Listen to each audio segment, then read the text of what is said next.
नमस्कार मंडळी, जय स्वामीनारायण, जय कष्टभंजन देव, राधे राधे. मी जयश्री चौधरी तुमचं माझ्या यूट्यूब चॅनलमध्ये स्वागत करत आहे. तर आज मी महाभारतातील एक असे पात्र तुमच्यासमोर घेऊन आलेली आहे की ज्याच्यासाठी म्हणजे ज्याने युद्ध हेच आयुष्य मानले, ज्याच्यावर खूप अन्याय झाला, त्याचे बालपण खूप कष्टाचे गेले, अपमानाचे आणि दरिद्रीचे गेले. तर कोण होता तो महायोद्धा जो आजही सप्तचिरंजीवांमध्ये त्याचं नाव घेतलं जातं आणि आजही जिवंत आहे? तर त्याचं नाव आहे अश्वत्थामा. तर हा अश्वत्थामा कोण होता?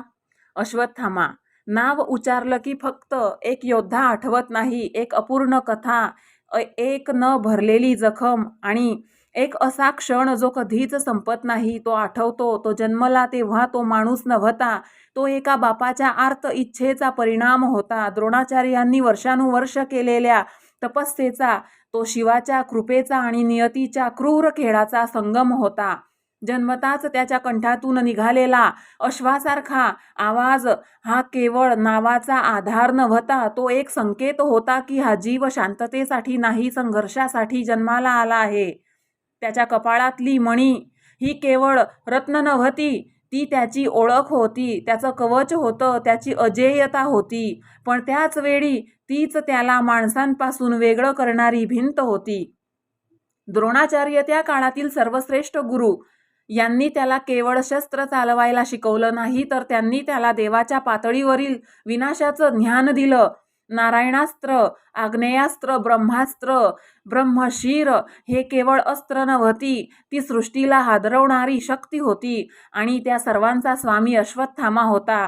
व्यासाच्या महाभारतात भीष्म स्वतः मान्य करतात की तो आश्रमात राहून तपश्चर्येद्वारे क्रोध साठवत होता, पण कुणालाच हे जाणवलं नाही की त्या क्रोधामागे एकटेपण होतं, एक सावली होती, एक सतत सिद्ध करायची गरज होती की मी द्रोणाचा मुलगा आहे. द्रोणांनी त्याला सर्व काही दिलं, ज्ञान, अस्त्र, ओळख, पण एक गोष्ट दिली नाही, थांबण्याची कला. कारण त्याला माहीत होतं की त्यांचा मुलगा शक्तिशाली आहे पण संयमी नाही. तरीही त्यांनी ब्रह्मशीर सारखं अस्त्र त्याला दिलं. पितृप्रेमाने, आणि कदाचित हीच त्यांची सर्वात मोठी चूक ठरली. अश्वत्थामा हा फक्त महारथी नव्हता, तो रणांगणाचा तोल बदलू शकणारा एकमेव योद्धा होता.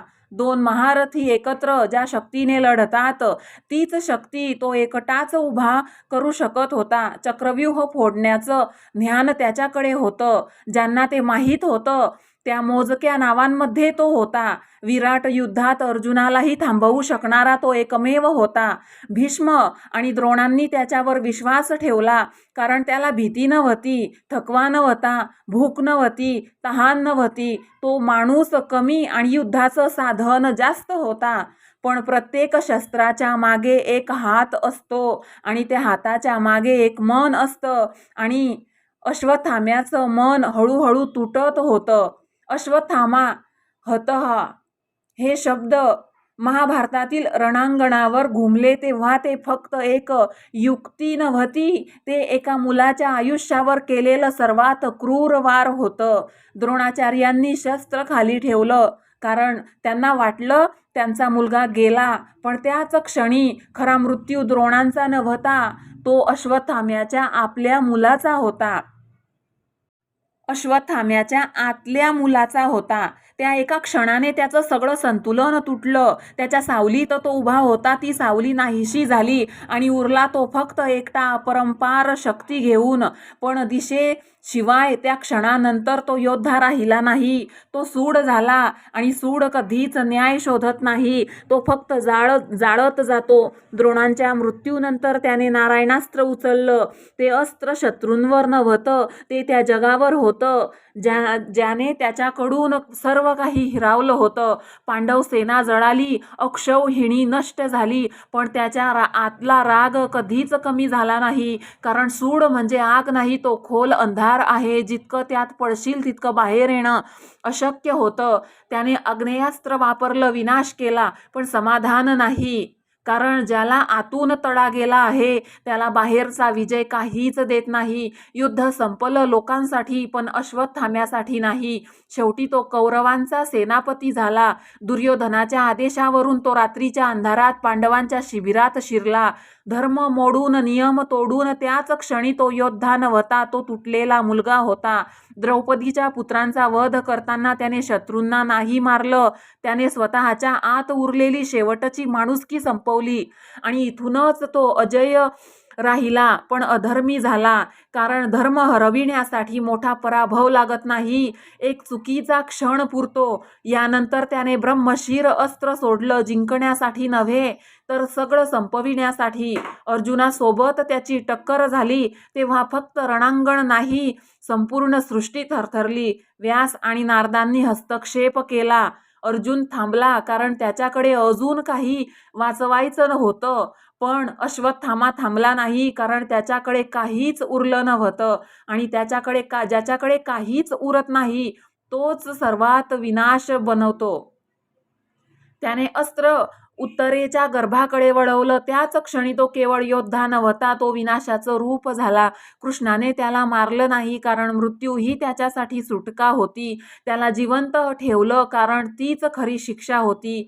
त्याच्या कपाळातून मणी काढली, त्याची शक्ती नाही, त्याची ओळख काढली आणि त्याला 3000 वर्ष भटकायला सोडलं. जखमा घेऊन, एकटेपण घेऊन, आठवणी घेऊन अमरत्व त्याला मिळालं. पण ते वरदान नव्हतं, ते अखंड शिक्षा होती. तो रुद्राचा अंश मानला गेला, पण देवत्व त्याच्यात नव्हतं. कारण देवत्व शक्तीत नसतं, ते नियंत्रणात असतं. अश्वत्थामा म्हणजे एक प्रश्न आहे. अजेय असणं महत्वाचं की योग्य असणं महत्वाचं? कारण तो कधीच पूर्ण हरला नाही, पण शेवटी तोच हरला. त्याच्याकडे सगळं होतं, ज्ञान, अस्त्र, शक्ती, पण त्याच्याकडे एक गोष्ट नव्हती, स्वतःला थांबवण्याची क्षमता. आणि शेवटी माणूस समोरच्या युद्धात हरत नाही, तो आत हरतो. अश्वत्थामा तो आजही जिवंत आहे असं म्हणतात, पण खरं सांगायचं तर तो प्रत्येक त्या माणसात जिवंत आहे, ज्याच्याकडे राग आहे पण दिशा नाही, ज्याच्याकडे शक्ती आहे पण संयम नाही, ज्याच्याकडे सगळं होतं पण एका क्षणाने सगळं काढून घेतलं. काही जखमा कधी भरत नाही, त्या फक्त माणसाला चालवत राहतात. अश्वत्थामा म्हणजे तीच जखम आहे, न संपणारी, न थांबणारी, फक्त जगत राहणारी. आणि म्हणूनच तो मरत नाही, कारण काही कथा संपण्यासाठी नसतात, त्या इशारा म्हणून जिवंत राहतात. मंडळी, अनेक कथा आणि संदर्भांनुसार आजही जिवंत असलेला हा महाभारत मधील एकमेव पात्र म्हणजे हाच तो अश्वत्थामा.